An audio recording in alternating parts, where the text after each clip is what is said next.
প্রথমে তেল দিয়ে নিচ্ছি, কচুরলতি রান্না করব। কাটা কাঁচামরিচ আর পেঁয়াজ দিয়ে দিলাম, পরিমাণ মতো লবণ দেব,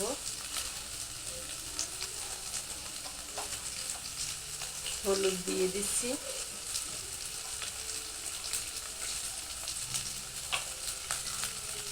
একটু কষাই নেব, মশলাগুলো ভালোভাবে কষাই নেব। আদা রসুন বাটা দিয়ে দিচ্ছি, দিয়ে ভালোভাবে কষাই নিচ্ছি। মশলাগুলো ভাজা হয়ে গেলে, ভাজা ভাজা হয়ে আসছে, এখন অল্প একটু পানি দিয়ে মশলাটা ভালোভাবে কষাই নেব।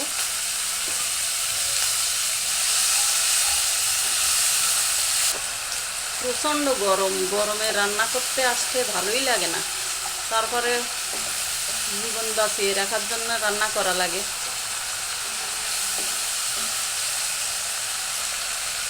মসুর ডাল দিয়ে লতি রান্না করবো, ডালগুলো দিয়ে দিচ্ছি। ডাল দিয়েও ভালোভাবে কষাই নেব।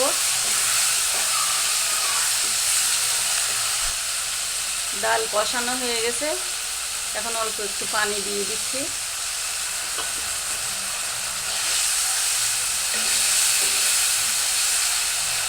পানি থেকে শুকাই আসলে তারপরে লতি দিয়ে রান্না করব।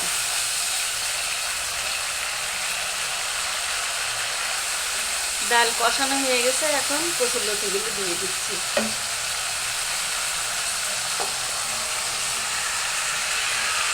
কচুরলতি আমাদের বাসার সবার খুব প্রিয়।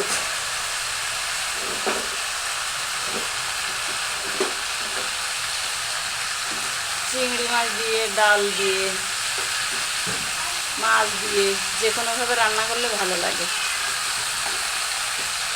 কচুরলতি আর কচু শাক লতি দিয়েছি, এখন ঢেকে দেব। লতিটা একটু নেড়ে ছেড়ে দেই।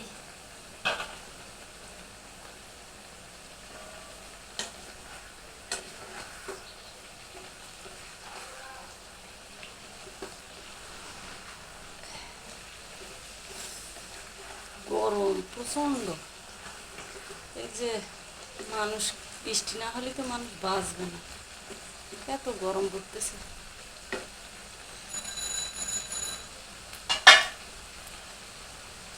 আবার ঢাকনা দিয়ে ঢেকে দিলাম। আরেকটু নেড়ে দিয়ে পানি শুকিয়ে আসছে, এখন ঝোলের জন্য পানি দিয়ে দেবো। ঝোল করবো না অবশ্য, শুকনা শুকনা করে রান্না করব।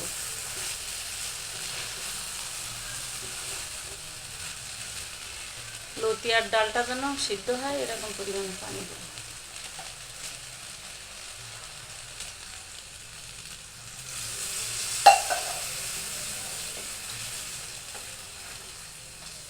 এখন ঢাকনা দিয়ে জালটা একটু কমাই দেব, দিয়ে আস্তে আস্তে তরকারিটা হবে।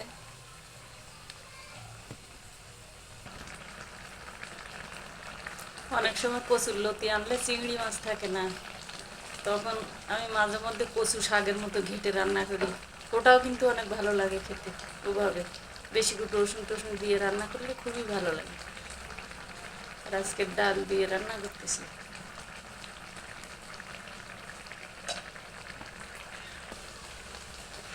দেখেন লতিটা মাখো মাখো হয়ে গেছে, এখন চুলা বন্ধ করে দেব।